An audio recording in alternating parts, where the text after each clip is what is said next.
চলছে কাঁচা আমের সিজন। আর এই সিজনে যদি আপনি রসুন, আম এগুলো দিয়ে আচারই না বানান তাহলে কিছু হলো বলেন?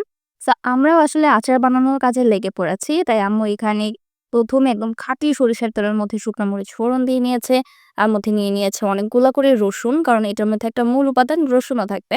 আর নিয়ে নিয়েছে একটু আম। এটা মূলত আম এবং রসুনের মিক্সড একটা আচার হবে। আর তারপরে এখানে আগে থেকে ভিজিয়ে বেটে রাখা সরিষা দিয়ে দিয়েছে প্রায় ৪ থেকে ৫ টেবিল স্পুনের মতো। আমার কাছে মনে হয় যে আচারের মধ্যে সরিষার ফ্লেভারটা অনেক ভালো যায় এবং এটা দিলে আলাদা একটা গ্রেভিও হয়ে যায়। আর তারপরে এখানে দিয়ে নিচ্ছে অল্প একটু শুকনা মরিচের গুঁড়া এবং ভরে ২ টা চামচের মতো পাঁচফোড়ন।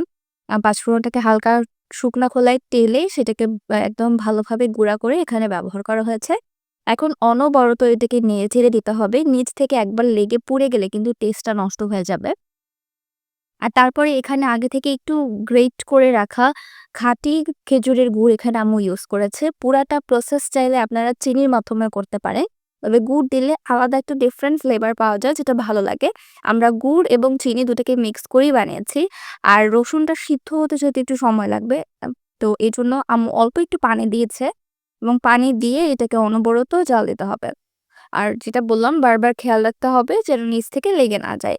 বাই দ্য ওয়ে অল্প একটু চিনিও আমরা এখানে ব্যবহার করেছি। আর সবকিছু দেওয়া হয়ে গেলে সবকিছুকে ভালোভাবে মিক্স করে নিতে হবে।